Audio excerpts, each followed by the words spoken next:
Voici une deuxième vidéo sur le calcul logarithmique et notamment des calculs de limites. Niveau terminal, bien sûr. Alors, calculer les limites suivantes. Limite lorsque x tend vers 0 plus de x ln de x carré plus 2x. Limite lorsque x tend vers 0 plus de racine quatrième de x ln de x au cube.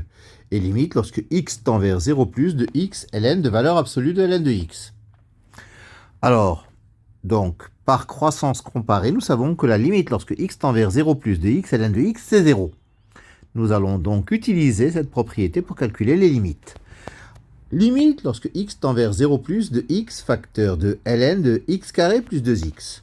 C'est la limite lorsque x tend vers 0 plus de x ln de x facteur de x plus 2.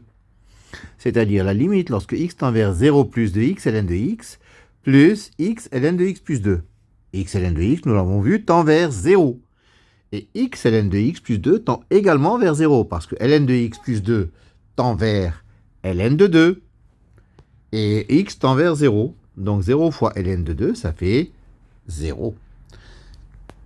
Donc la limite, lorsque x tend vers 0 plus de x ln de x carré plus 2x, c'est égal à 0. La deuxième limite, lorsque x tend vers 0 plus de racine quatrième de x, ln de x au cube. C'est-à-dire, c'est la limite lorsque x tend vers 0 plus de x puissance 1 quart, ln de x au cube. X puissance 1 quart, je l'écris x puissance 1 douzième, le tout au cube. Donc c'est la limite lorsque x tend vers 0 plus de x puissance 1 douzième ln de x, le tout au cube. Mais x qui est dans ln de x, je peux l'écrire x puissance 1 douzième, le tout puissance 12. Ça donne la limite lorsque x tend vers 0 plus de x puissance 1 douzième, ln de x puissance 1 douzième puissance 12, le tout au cube. Alors, ln de x puissance 1 douzième, le tout puissance 12, c'est 12 ln de x puissance 1 douzième. Ce qui donne la limite lorsque x tend vers 0 plus de 12 u ln de u au cube. En posant u, c'est x puissance 1 douzième qui tend aussi vers 0. Et donc, la limite de u ln de u quand u tend vers 0, c'est 0. Donc, la limite de 12u ln de u, le tout au cube, quand u tend vers 0, c'est 0. Par conséquent, la limite quand x tend vers 0 plus de racine quatrième de x, ln de x au cube, c'est 0. La troisième limite, limite lorsque x tend vers 0 plus de x ln de valeur absolue de ln de x. C'est la limite quand x tend vers 0 plus de x ln de x fois ln de valeur absolue de ln de x sur valeur absolue de ln de x.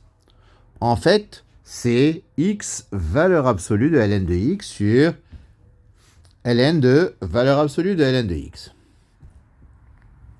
Ben, si je pose u égale ln de x, la limite quand x tend vers 0 plus de ln de valeur absolue de ln de x sur valeur absolue de ln de x, c'est la limite lorsque u tend vers moins l'infini de ln de valeur absolue de u sur valeur absolue de u. Parce que lorsque x tend vers 0 plus, u tend vers moins l'infini. Et puis, comme u tend vers moins l'infini, si je pose v égale moins u, j'aurai donc ln de v sur v, quand v tend vers plus l'infini. Et cette limite vaut 0. Donc, par ailleurs, la limite quand x tend vers 0 plus de x ln de x, c'est-à-dire l'autre, c'est 0. Donc, le produit étant égal à 0. Et donc, nous avons que la limite cherchée, c'est-à-dire la limite quand x tend vers 0 plus de x ln de valeur absolue de ln de x, c'est 0. Voilà, merci de votre attention. À la prochaine.